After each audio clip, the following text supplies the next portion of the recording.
Hallo, guten Tag. On se retrouve pour une nouvelle vidéo où nous allons parler des viandes et des charcuteries allemandes.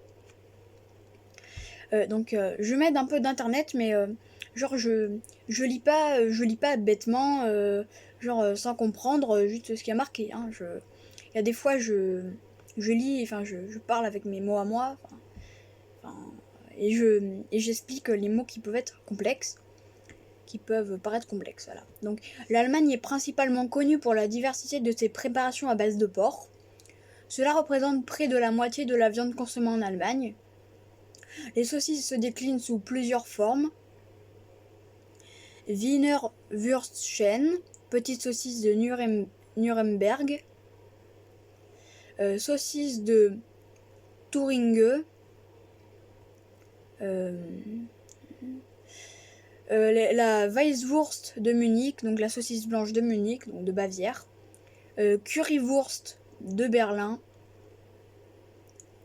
la Bregenwurst d'Allemagne du Nord, la Grützwurst, mais on trouve aussi des spécialités de jambon, de jambonneau ou de jarret de porc. Jambon de Westphalie, de la Forêt Noire ou d'Amerland. Jarret de porc au Knödel et à la berlinoise. La viande se sert en général en morceaux copieux, comme la célèbre Wiener Schnitzel. Donc Schnitzel, c'est l'escalope. Voilà. Le jarret de porc, donc le Schweinachse, et le rôti de porc à l'aigre, Sauerbraten, sont à la base de nombreuses spécialités régionales.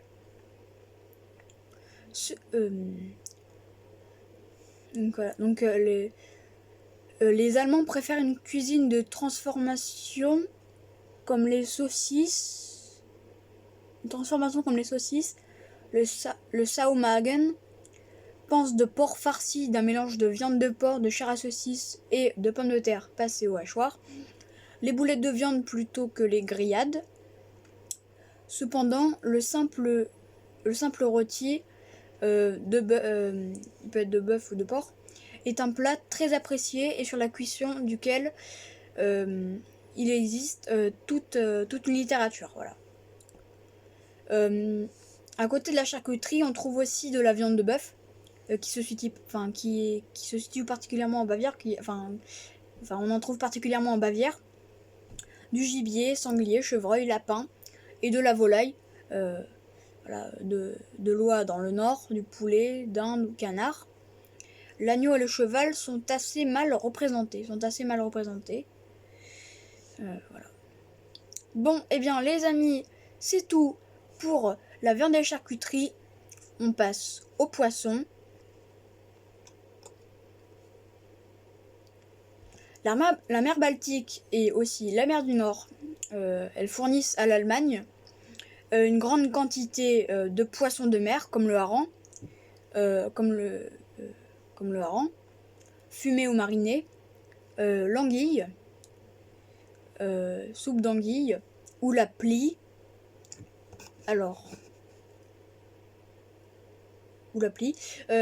On peut aussi déguster des crevettes et aussi des soupes de homard ou de moules. De nombreux lacs et cours d'eau fournissent des poissons d'eau douce. Dans l'est de l'Allemagne, on trouve surtout la carpe, on trouve principalement la carpe. La truite est consommée dans tout le pays. Et les lacs de Constance, de Starnberg et d'Ammersee, je sais pas si je prononce bien, d'Ammersee, c'est ok, fournissent des corégones consommés fumés. Ok, maintenant nous passons aux pommes de terre et féculents. C'est les meilleurs trucs en fait. J'adore les pommes de terre, pour ceux qui ne le sauraient pas. Voilà. La pomme de terre est un ingrédient presque incontournable dans la cuisine allemande.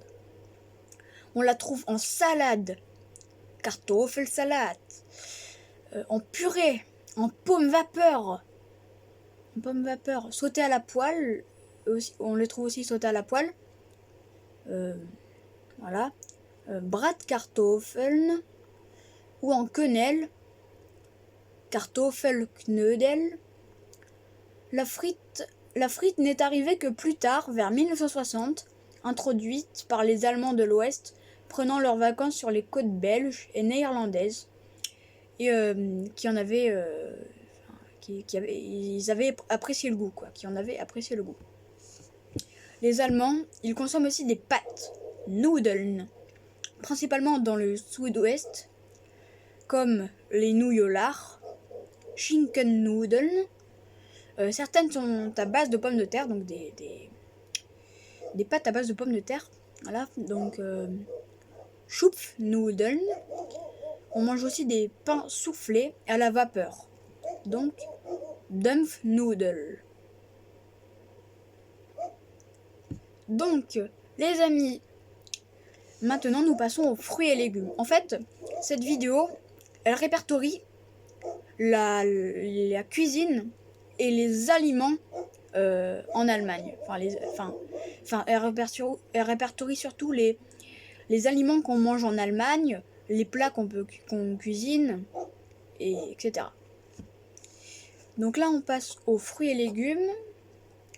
Puis après, il nous restera le fromage, le bretzel, les pâtisseries, les épices, les condiments et les boissons. Je vous en ai déjà parlé dans une autre vidéo. Donc voilà. Bon, il nous reste fromage, bretzel, épices et condiments et pâtisseries. Ça va pas durer longtemps. C'est des rubriques courtes à expliquer, quoi. Voilà. En gros, je vais vous parler en bref de ça. Enfin, vous allez voir. La variété de légumes consommés est grande et ne se limite pas à la pomme de terre. Le légume roi est le chou, à la base de nombreuses recettes. Voilà, on connaît bien évidemment la choucroute. Voilà. Sauerkraut. Mais on trouve aussi du chou rouge râpé. Donc, c'est du rotkohl, cuisiné avec du saindoux, du sucre et du vinaigre. Ou encore du chou-fleur, Blumenkohl, du chou de Bruxelles, Rosenkohl, du chou rave, Kohlrabi, et dans le nord de l'Allemagne, du chou frisé, Grünkohl, le céleri rave, Knollensellerie, est aussi un légume très apprécié, autant que les carottes, Möhren et le poireau. Poré ou laor. Voilà, il y a deux prononciations. Au printemps, on trouve de nombreux plats à base d'asperges. Donc, l'asperge, je dis spargel, de navets, rübchen ou de fines herbes. Donc, à la fin de l'été, on prépare de nombreux plats à base de champignons. Donc Pilze. En automne, les Allemands consomment aussi de la citrouille, Kürbis. Quant à l'oignon, il est présent dans de nombreux plats, jusqu'à en devenir l'ingrédient principal, comme dans la Zwiebelkuchen. Voilà. Donc les Allemands, ils sont aussi friands de fruits secs. La pomme est un ingrédient apparaissant aussi bien dans les desserts que dans les plats principaux. Les cerises interviennent dans la confection de gâteaux. Donc, selon le Berliner Zeitung, donc Berliner, c'est-à-dire berlinois, Zeitung, journal, donc du coup, si on traduisait, c'est le journal de Berlin, voilà. Selon le Berliner Zeitung, les Allemands ont une consommation de 120 grammes de légumes par jour et par habitant, au lieu des 300 grammes souhaitables. Ne consommerait pas assez de légumes. En gros, les Allemands ne consomment pas assez de légumes. Ils consomment 120 grammes de légumes par jour et par habitant au lieu des 300 grammes souhaitables. Okay. Nous passons au fromage, c'est parti. Les Allemands consomment principalement du fromage de lait de vache. Il en existe à pâte dure également, comme l'Emmental, le Bergkäse, l'Edam ou le Romadur. Mais on trouve aussi des fromages fermentés comme le bleu de Bavière, Edelpilzkäse, Edelpilzkäse. Des fromages à pâte molle comme le Weisslacker, fromage à la bière, la traduction, et des fromages frais assaisonnés aux fines herbes ou à l'ail comme le Spudekes.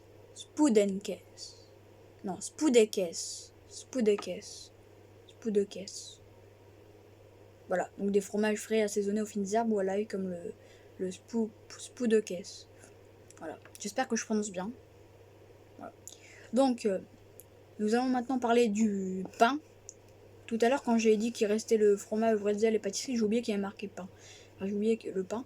Du coup, l'Allemagne elle produit plusieurs centaines de pains différents qui accompagnent le fromage, les charcuteries, mais aussi les soupes.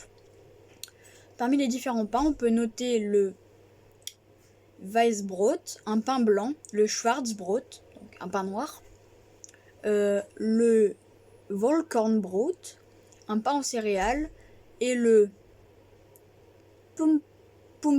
Pumpernickel, un pain noir au seigle de Westphalie. Ok, nous parlons du bretzel. Le bretzel, qui est très connu en Allemagne. Donc, c'est parti. Bon, le bretzel. C'est parti pour le bretzel. Le bretzel est fabriqué à base de pâte de brioche croustillante et aussi très salée. Et à l'origine, semé en forme de nœud et consommé dans les monastères pendant le carême. Sa forme a été inspirée des roues de carrosse. Vous voyez à quoi ressemble un bretzel? Et ben la forme du bretzel a été inspirée des roues de carrosse. Voilà. Je ne savais pas ça, donc j'ai appris un truc et j'espère que je vous ai appris quelque chose aussi. Oui, et sa forme a été inspirée des roues de carrosse qu'on utilisait autrefois pour circuler en ville. Oui, on utilisait des carrosses autrefois, donc il y a très longtemps on utilisait les carrosses. Il y a très longtemps, oui. On utilisait encore les carrosses au début 20e siècle et bien avant. Bref. Donc, c'est parti. Pâtisserie, c'est parti. Les pâtisseries allemandes sont très variées. Donc, on a les génoises fourrées, on a aussi les tartes, les biscuits, les beignets, Krapfen, de toutes sortes, les beignets de toutes sortes. Donc les beignets bavarois. Bref, après on a les strudel, Kouglof et bien d'autres spécialités. Beaucoup de pâtisseries se composent d'une pâte à tarte ou d'une génoise fourrée, d'une riche garniture, souvent composée de crème, soit de la crème fouettée, ou alors de la crème pâtissière, ou de la crème au beurre. Donc composée de crème, de fruits ou de chocolat, ou alors de fruits et de chocolat. Voilà. Soit t'as des fruits ou du chocolat, soit t'as des fruits et du chocolat. Voilà. Les plus connus sont les Käsekuchen et les Käsetorte, gâteau et tarte au fromage blanc. Et le Schwarzwälder Kirschtorte, donc c'est la forêt noire. Voilà, vous savez ce que c'est la forêt noire. Là je parle pas de la forêt noire, la région d'Allemagne, mais la forêt noire, la pâtisserie, le dessert du coup. Enfin la pâtisserie. D'ailleurs moi j'adore ça, la forêt noire. Voilà, petite anecdote. Voilà. J'adore ça, la forêt noire. Bref, les fruits frais ou au sirop sont l'un des ingrédients phares de cette cuisine, donc de la cuisine allemande. La pomme notamment, comme pour l'Apfelstrudel. Je pense que l'Apfelstrudel, c'est la pâtisserie la plus connue d'Allemagne. D'autres préparations sont encore plus spectaculaires comme le Baumkuchen, un monumental gâteau arbre.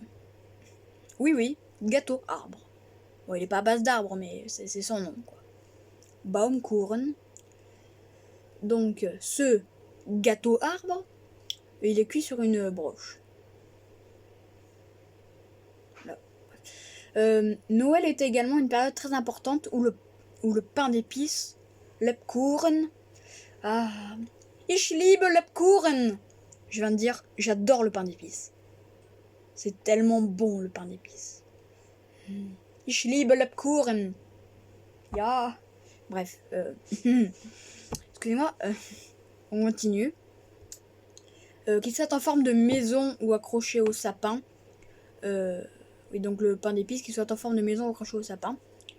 Il est dans toutes les maisons pour accompagner ce panorama. Les Allemands, ils boivent du café, du thé. Dans le nord surtout, ils boivent du thé, comme je l'ai dit. Non, je l'ai pas dit. Bon, bref, ils boivent du thé surtout dans le nord.